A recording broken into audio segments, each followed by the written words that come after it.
नमस्कार, मैं स्मृति मुझे विस्तार न्यूज से आइए डालते हैं आज की मुख्य खबरों पर एक नजर।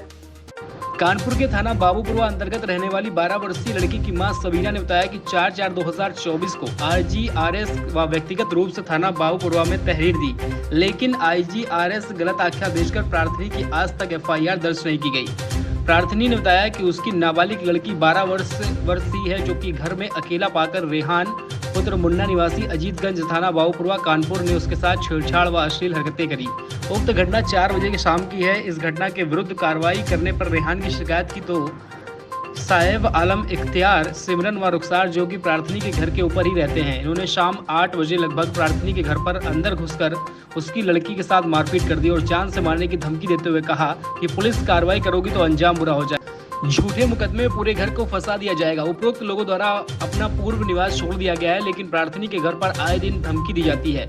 इस पूरे मामले को लेकर परिस्थिति में किसी भी दिन प्रार्थनी व उसके घर में जो अपनी घटना घट सकती है, उक्त के संबंध में प्रार्थना पत्र 15/4/2024 को दिया गया। सरकार से निवेदन किया गया है कि नाबालिग लड़की की एफआईआर दर्ज की जाए और उसके साथ इंसाफ किया जाए। मेरी अम्मी मेरे पापा के पैर में खराब हो गए थे, तो मेरी अम्मी सुबह 8 बजे मेरे अब्बू को लेके अस्पताल गई हुई थी। तो क्या करें, जब हम 2 बजे स्कूल से पढ़कर आए तो रेहान आए और कहने लगे तुम्हारी अम्मी कहाँ गई। तो हमने कहा कि मेरी अम्मी अब्बू को लेके अस्पताल गई हैं। तो उन्होंने कहा अच्छा। फिर उन्होंने गाल पकड़ा और कहने लगे उन्होंने गाल पकड़ा, दरवाज़ा बंद कर अपना कपड़ा उतार के कहने लगे आ तुम्हें एक खेल सिखाते हैं। इतना कहने लगे तो हमने दरवाज़ा खोला तो वो भाग गए थे। जब अम्मी आए तो जब हमने अम्मी से शिकायत की तो वो ऊपर शिकायत करने गई, तो ऊपर से उन्होंने पुलिस बुला ली।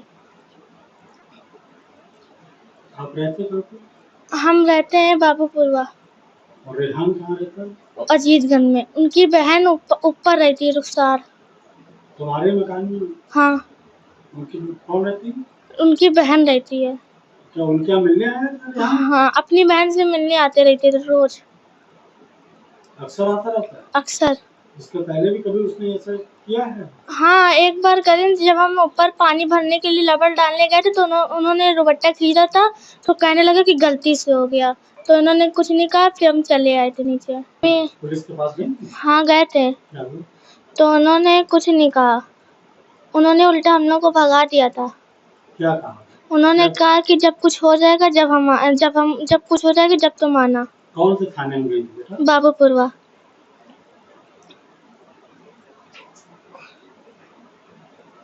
उसके बाद कब की है घटना? 4 अप्रैल की। 4 अप्रैल से तुम बाबूपुरवा थाने के चक्कर लगा रहे हो। वहाँ पे कोई सुनवाई नहीं हो रही? कोई सुनवाई नहीं हो रही है। क्या नाम है? मेरा नाम सबीना है। कहाँ रहती है? वाकरगंज में रहती है। क्या हुआ आपकी बेटी के साथ? मेरी बेटी के साथ जो हम गए थे हाईलाइट 8 बजे से, वो गए थे हाईलाइट अपने पति के लेकर। पैर खराब हो गए थे मेरे पति के।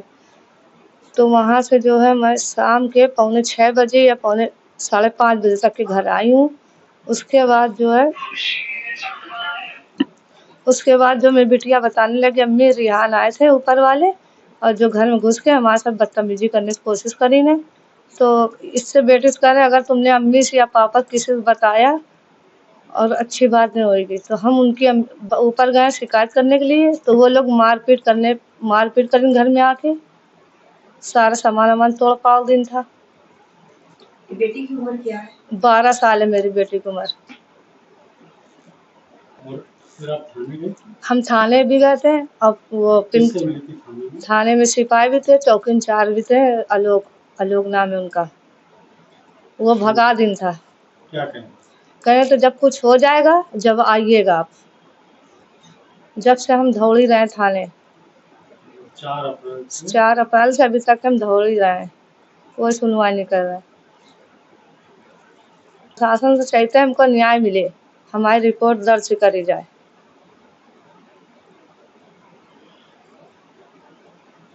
आप यहाँ पे आई हैं बेटी बचाओ बेटी पढ़ाओ जी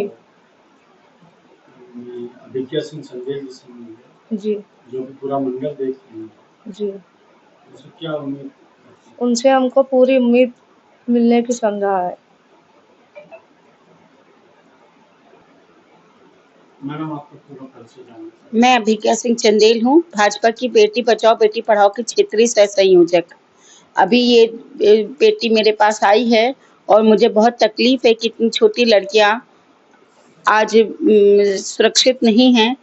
तो मैंने इनसे बोला है, इसने अभी बताया है कि इनकी मम्मी ने कि इन्होंने बहुत समय से दौड़ रहे हैं, 15 तारीख से थाने में दौड़ रहे हैं और कोई सुनवाई नहीं हो रही है। मेरे संज्ञान में अभी अभी ये मैटर आया है। मैं इसमें इनकी पूरी मदद करूंगी और थाना इंचार्ज से बात करूंगी कि इसमें क्यों नहीं कार्रवाई की गई। क्या कोई प्रयास किया थानाध्यक्ष महोदय? हाँ, मैंने अभी थानाध्यक्ष महोदय को फोन किया था, तो वो मीटिंग में थे। उन्होंने मुझसे कहा, 2 बार मैंने कॉल किया, दोनों बार उन्होंने ये बात कही। एक बार तो काट दिया, एक बार उन्होंने कह दिया कि मैं बाद में मिलाता हूँ, और अभी तक कोई कॉल बैक नहीं आई उनकी। मैं देखती हूँ, मैं नहीं तो कमिश्नर साहब से बात करूंगी, जो भी है मैं इनकी पूरी तरह से सहायता करूंगी और कोशिश करूंगी कि जो भी उचित कार्रवाई है वो हो। मैडम, जहाँ सरकार इधर महिलाओं को और बेटियों को लेकर अपनी सजग है, तो आपको कहीं ये नहीं लग रहा है कि निश्चित रूप से ये इस बच्चे के साथ अन्याय है और हम इसके लिए ऊपर अपने पदाधिकारियों से, अपने मंत्री लोगों से, सबके संज्ञान में ये मैटर डालेंगे और कार्रवाई होगी और उचित कार्रवाई होगी। योगी राज के समय में हम लोग बैठे हैं, जहां बेटियों के ऊपर तो कोई आंच नहीं आने देते हमारे बाबा जी।